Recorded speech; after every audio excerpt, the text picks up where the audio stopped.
అదే అలాగే మనకి కోటేశ్వరరావు గారు కూడా ఉన్నారు. కోటేశ్వరరావు గారు నమస్కారం అండి. నమస్తే నమస్తే చెప్పండి.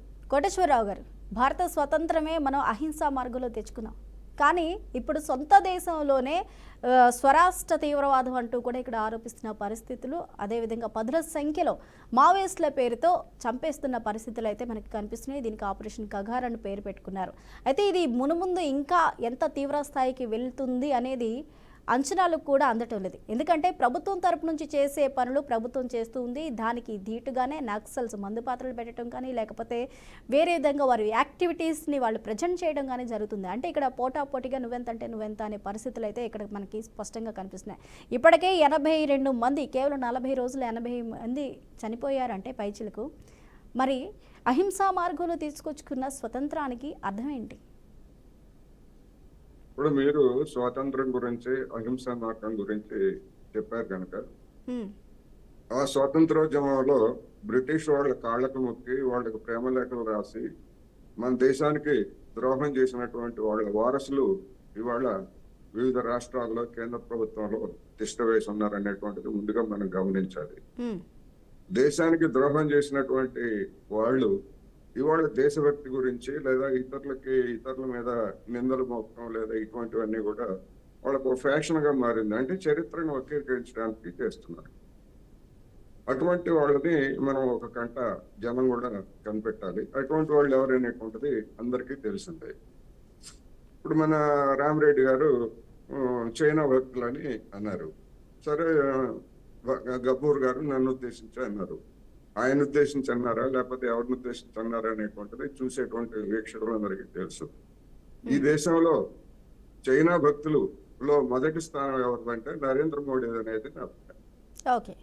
ఎందుకు అంటే నరేంద్ర మోడీ గారు చైనా నాయకుల్ని కలిసినన్ని సార్లు భారతదేశ చరిత్రలో ఏ పార్టీ ప్రధాని అధికారంలో ఉన్నా ఎవ్వరూ అంత రికార్డు స్థాయిలో చైనా నాయకులను కలిసినటువంటి వాళ్ళు ఎవరు లేరు. మరి నరేంద్ర మోడీ గారికి అంత భక్తి ఏమిటనేటువంటిది జనం ఎవరికి వాళ్ళు ఆలోచించుకోవాలి. రెండోది, చైనా వస్తువుల గురించి చెప్తున్నారు. గాల్వాన్ లోయ ఉదంతాలు అవి దురదృష్టకరం, విచారకరం, తప్పు. అటు జరిగిందా ఇటు జరిగిందా అనేటువంటిది ఇప్పుడు మనకి చర్చ కాదు. కానీ మళ్ళా ఆ గాల్వాన్ లోయ ఉదంతాల తర్వాత కొంతమంది దేశభక్తులుగా తమకు తాము కితాబులు ఇచ్చుకునే వాళ్ళు, తమకు తామే భుజాలు తెచ్చుకునేటువంటి వాళ్ళు చైనా వస్తువులను బహిష్కరించాలి, చైనా వాడిని మన కాళ్ళ దగ్గరకు తీసుకురావాలి అని చెప్పేసి వీధుల్లో వీరంగం వేశారు. వీధుల్లో చైనా వస్తువుల్ని, చైనా బొమ్మల్ని, చైనా నాయకుల బొమ్మల్ని తగలబెట్టారు. అలాంటి బాపత్ ఇప్పుడు రికార్డు స్థాయిలో చైనా నుంచి వస్తువులను దిగుమతి చేసుకుంటున్నారు. మరి వాళ్ళు చైనా భక్తుల, లేకపోతే గఫూర్ గారు లాంటి వాళ్ళు, లేకపోతే కైలాష్ గారు లాంటి వాళ్ళు, లేకపోతే ఇంకోవాళ్ళు, వాళ్ళు చైనా భక్తుల? ఎవరిని నిందిస్తున్నారు? ఎవరిని అంటే ఎదురుదాడి అనమాట. తాము చేసేటువంటి దాన్ని అదే చైనా నుంచి గాల్వాన్ లోయ తర్వాత పెట్టుబడులు రావడానికి వీలు లేదని చెప్పేసి నిషేధాలు విధించినటువంటి వాళ్ళు మళ్ళా ఇవాళ చైనా నుంచి మేము పెట్టుబడులు తీసుకుంటామని చెప్పేసి చెప్తున్నారు. ఎవరి కాళ్ళ దగ్గరికి వెళ్ళారు?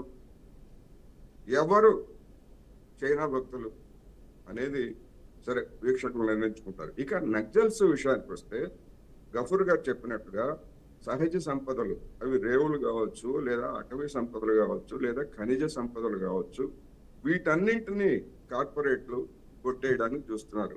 ఒక చోట అదానీ కావచ్చు, ఒక చోట అంబానీ కావచ్చు, లేదా మరొక చోట మరొకరు కావచ్చు.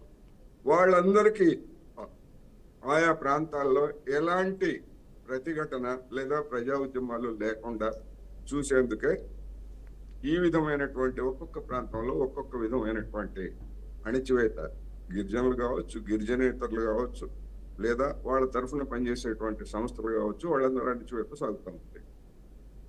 ఇప్పుడు కేంద్ర ప్రభుత్వము ఈ విధంగా మేము 2026 కల్లా, మార్చి కల్లా మేము మొత్తాన్ని అంతటినీ నాశనం చేసేస్తామని చెప్తున్నారు. మరి వీళ్ళకి నిజానికి ప్రజాస్వామ్య పద్ధతుల మీద చర్చలు ఉంటే, నమ్మకం ఉంటే వాళ్ళని చర్చలకు ఎందుకు పిలవరు?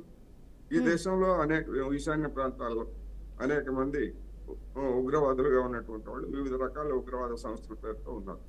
వాళ్ళందరితోటి గతంలో కాంగ్రెస్ ప్రభుత్వాలు ఒప్పందాలు చేసుకున్నాయి.